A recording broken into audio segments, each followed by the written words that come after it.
God! Were you expecting the Easter Bunny, perhaps? Let me take you on a little pictorial journey of my life as an officer. I have a uniform for almost every day of the week. This one has a beautiful blue tunic with red trousers and shirt and a bright yellow sash that I wear around my waist, much like the one I am wearing right now. Everywhere in the country of Turkey, you will find folk dancing costumes and military uniforms splashed with all kinds of bright colors. Although I wear that boring black uniform from time to time, this one seems to get me noticed a lot faster when I'm out on the street. You know what I'm saying? I think you do. Here is another uniform, very similar to the one I am wearing, but a bit more Turkish. Notice my hat, which is similar to a turban. Resting on the top is the crescent moon and a star. These are the symbols of the Turkish flag. The symbolism of the moon goes back thousands of years and is a pagan symbol. The star, representing the Virgin Mary, was added to the flag. You will notice that I am also wearing several buttons and pins on my uniform. If you like, these very same pins are available at the Trade Department, and I will tell you more about that in a moment. I am so multi-talented that I sometimes even surprise myself. In this picture, you will see me wearing my burgundy army guernsey. Some days I wake up and it takes me half an hour to decide what uniform to wear. This day, I was feeling a bit conservative. Note also that I have my clarinet in one hand and what is known as a double-jointed cornet in the other. Today, the double-jointed cornet is a very rare instrument, and if you see one, it will most likely be only in a museum. And no, even as talented as I am, I do not play both instruments at the same time. Here is an article from the February 1923 edition of the Morning Record. It says, "Joe the Turk here, first man who played saxophone in America on visit to Meriden. This you did not know about me, I am sure, but when I arrived in the United States, the saxophone was an instrument virtually unseen on these shores." Here also is a picture of the tickets that were sold to my concerts. It was a good price. When the advertisement was given that I was going to give a sacred concert, the place was usually packed out. Everyone wanted to hear this mysterious instrument. Maybe some of you should learn to play. In 1895, the Salvation Army in Lowell, Massachusetts was subject to fierce persecution by the police, who continually broke up our meetings.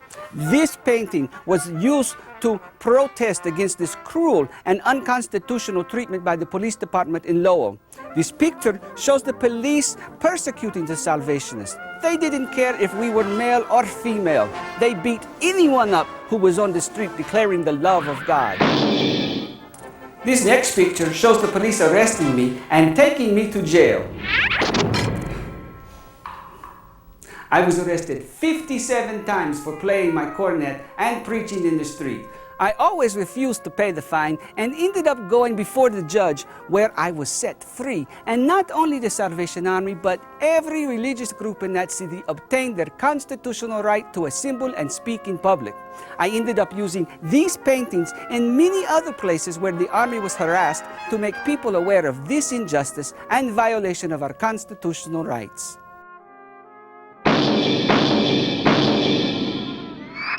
Here are a couple of scenes from some of the open airs I have conducted. As you can see in this first one, I am surrounded by a crowd of people who are mesmerized by my music. As I have already told you, everyone wanted to hear me play the saxophone. Of course, it is very dangerous to be in the middle of such a great crowd of people, because at any moment they could turn against you. But lucky for me, I am actually a very good saxophonist. I guess the old saying is true. Music calms the savage beast. In the next picture, here I am with just the corps officer in the open air. We even got a soldier from the U.S. Army to come and hold the American flag. America is my new home, and I love being an American. Not only do I bleed yellow, red, and blue, I also bleed red, white, and blue. And I also love beating the bass drum. I will many times in my gospel concerts play the Turkish drums to the great delight of the audience. And this is my famous Salvation Army umbrella. This photograph was placed in the war cry. I will tell you more about it later. But this umbrella has been my constant shield and sword, if you know what I mean. When I was a lieutenant stationed in Portland, Oregon, I went out to the open air and played my cornet. I was promptly arrested and the next day went before the judge, who fined me $20. When he said that, I shouted out, "Praise the Lord!" Whereupon the judge raised my fine to $50 for contempt of court. I never paid the fine, and this time was no exception.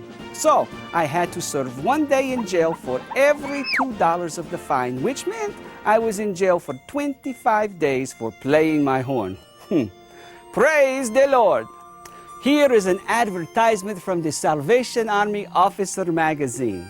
I not only preached and played, I also represented the trade department. Whatever you needed, I had it. Plaques, books, music, uniforms, and so on. As you can see from the ad, everyone knows that if Joe the Turk measures you for a uniform, it's going to fit you perfectly when it arrives. Unless, of course, you've gone off that diet. You haven't, have you? And here I am with a very happy core group from Charlotte, North Carolina. This picture was taken around 1910. I especially love how they have spelled the name of their city on the drum. English is one of the 10 different languages that I speak, and even though it's not my native tongue, even I know that you hyphenate Charlotte between the two T's. That's right, isn't it? Well, we also had a great little band for the open air. My saxophone, a cornet, a concertina, and guitar. And of course, a big bass drum. And the last picture I am going to show you is from Rochester, New York. I had this special cart made, which was drawn by billy goats. That in itself was unusual. But I also had this special lever on the cart that when I pulled it, the cart fell apart. This naturally drew a crowd, and that gave me the opportunity to tell them about special meetings coming to Rochester with General William Booth. Quite clever, don't you think? So, use your noodles, and you will find many ways that you can spread the good news of Jesus Christ everywhere you go.